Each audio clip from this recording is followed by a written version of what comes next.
Hi everyone, Brett McRae here on the Northern Ag Network with your Farm and Ranch News. The USDA has partnered with Montana to award over $3 million to strengthen supply chain infrastructure for local food systems.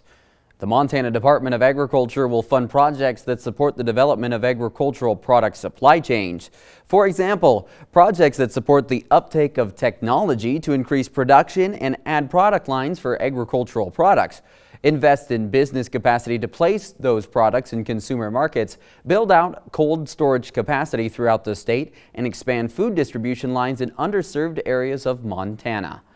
The Montana Department of Agriculture is accepting pre-applications for funding through January 8th. This week, the Montana Department of Revenue announced the formation of the Land Classification Study Working Group.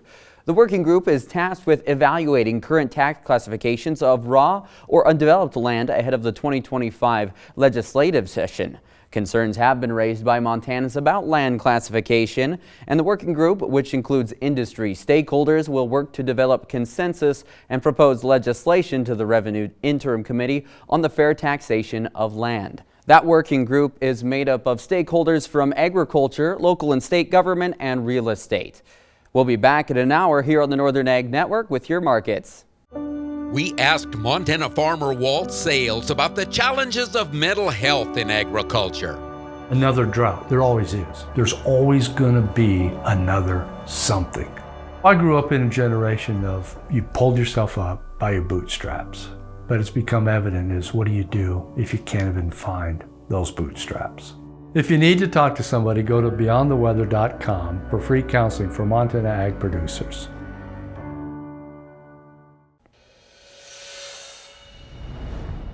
Hello everyone, Brett McRae back with more ag news and your markets.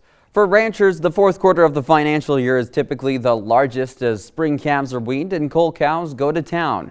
Cattle Facts says that this fall's Q4 performance has widely surpassed expectations, showing that cows and potential replacements continue to be sold at auction, confirming that the cow-calf sector has not yet entered an expansion phase. Cull rates and slaughter levels indicate that producers have not yet begun working back towards a stable cow herd. Experts say that the beef cow herd will show further contraction to begin 2024, although eventually the rate of cow slaughter will decline depending on producer sentiment. Cattle markets found pressure and lower prices midweek as traders anxiously wait for cash cattle trade to resume. At Lewistown on Thursday, LLA held a bred cow special. Young bred cows averaging right at $2,200 and middle-aged cows close to $1,700.